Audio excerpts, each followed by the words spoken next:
Episode की शुरुआत solo levelling के सीरीज के मेन कैरेक्टर सांग जिन वू से होती है, जो सो रहा था। वो काफी थका हुआ था। तभी उसे उसकी छोटी बहन सांग जिना वू का कॉल आता है। जिना उस पर गुस्सा करने लग जाती है क्योंकि उसने वादा किया था कि वो उसके स्कूल टीचर से मिलने आएगा, पर वो तो अभी भी सो रहा है। ये सुनते ही जिनवू जल्दी से उठकर स्कूल पहुंच जाता है। जिनवू की पर्सनैलिटी और नेचर देखकर जिना को भी बिल्कुल भी यकीन नहीं हो रहा था कि वो सही में उसका भाई है।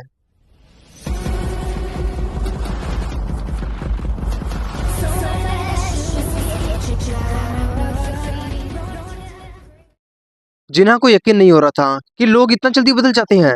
खैर, जिन्वू जल्दी से टीचर के ऑफिस में आ जाता है।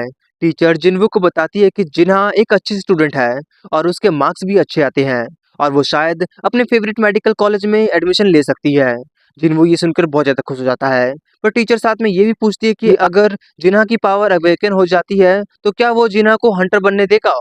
जिन्वू साफ साफ मना कर देता है, बिल्कुल भी नहीं। लेकिन उन्होंने ये क्यों पूछा। जिन्वू वहां से सीधा हांग सोंग यी के पास आ जाता है, जो उसकी बहन जिन्हा की स्कूल फ्रेंड थी। हांग सोंग जिन्वू को देखकर झट से पहचान जाती है कि ये तो पिछले रेड में साथ में था। जिन्वू उसे अपनी बहन का फोटो दिखाता है और पूछता है कि क्या वो उसे जानती है। अब जाकर हांग सोंग को ये भी पता चल जाता है कि वो जिन्हा का भाई है। हांग सोंग कहती है कि उसे नहीं पता कि टीचर ने उससे क्या कहा, पर वो अब हंटिंग छोड़ रही है और वापस स्कूल जा रही है।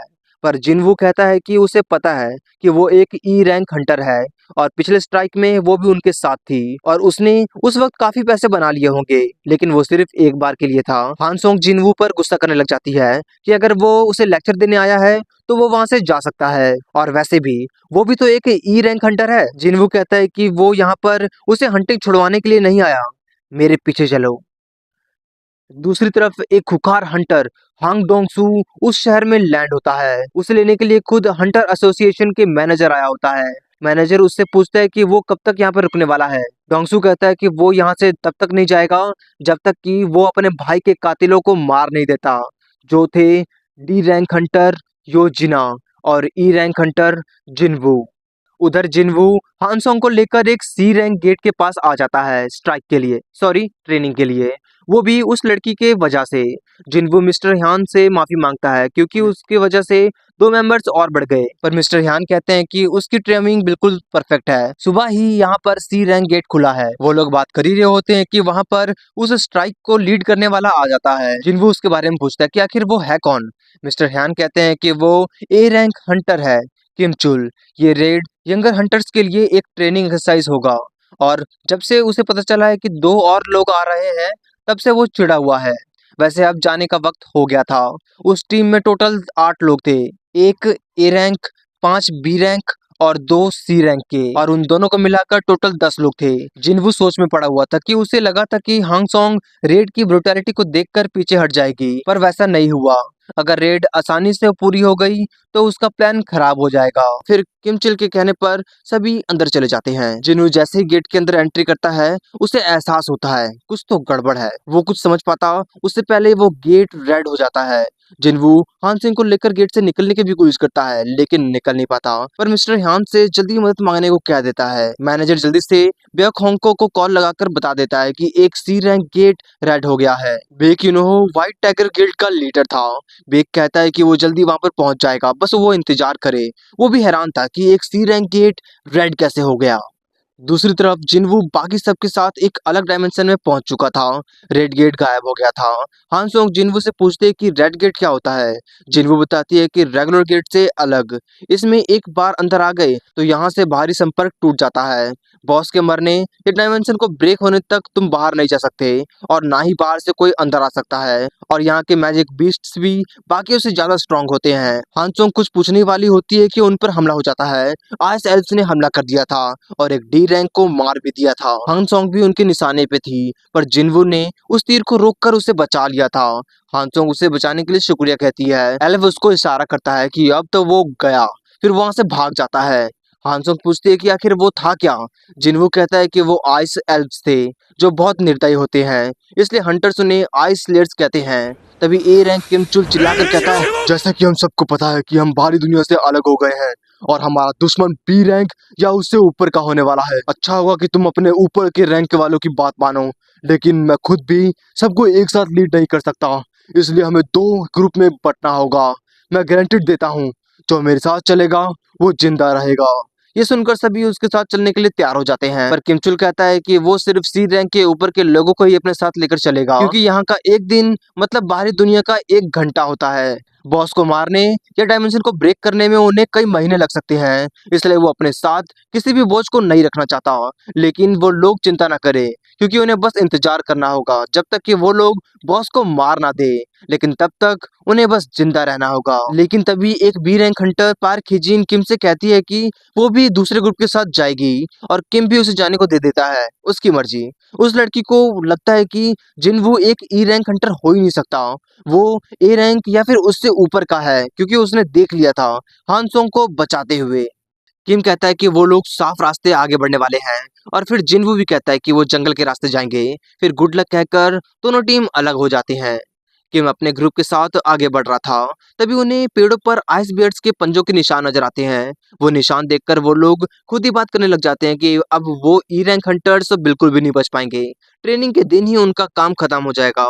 Bad luck. पर किम तो कुछ और ही सोच रहा था कि उस ग्रुप में एक सी रैंक और बी रैंक हंटर पार्क हिजिन भी थी, पर उसने उस ई रैंक हंटर को लीडर क्यों माना। वो सोच ही रहा होता है कि उन पर हमला हो जाता है। वो लोग लड़ने के लिए बिल्कुल तैयार हो जाते हैं। उन पर आइस बियर्स ने हमला कर दिया था, जो बहुत बड़े और ताकतवर थे। पर किम अपने शील्ड से पहले तो उस बेर के पंजे तोड़ता है, फिर एक ही बार में अपने एक्स से उस बेर के 2 टुकड़े कर देता है, और फिर बाकियों के लिए आगे बढ़ता है। उधर जिनवू भी बाकियों को लेकर आगे बढ़ रहा था, लेकिन तभी पार्क की जिन को भी पेड़ों पर आइस बेयर्स का निशान नजर आते हैं। वो लोग अभी आइस बेयर के इलाके में थे। हिजिन कहती है कि उन्हें अब रास्ता बदल लेना चाहिए, पर जिनवू कहता है कि उन्हें इसी रास्ते आगे बढ़ना चाहिए।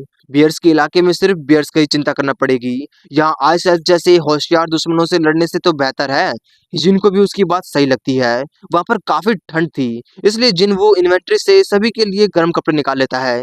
उसके पास एक्स्ट्रा थे। सभी हैरान हो जाते हैं कि ये उसने कैसे किया, ये कोई मैजिक था क्या।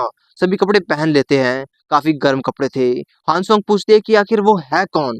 जिनवू हानसोंग के सिर पर हाथ रखकर कहता है, यहाँ मैं लाया हूँ, इसलिए तुम्हारी हिफाजत करना मेरी जिम्मेदारी है। और उन तीनों से साफ साफ कहता है कि वो लोग ना उससे कुछ पूछे और ना कुछ मांगे, बस चुप रहे। तभी उन पर एक आइसबेयर हमला कर देता है। उसे देखकर तीनों डर जाते हैं, पर जिनवू बस उन्हें पीछे रहने को कहता है, बाकी वो देख लेगा। और फिर इन्वेंट्री से वुल्फ एसोसिएशन को सिलेक्ट करता है।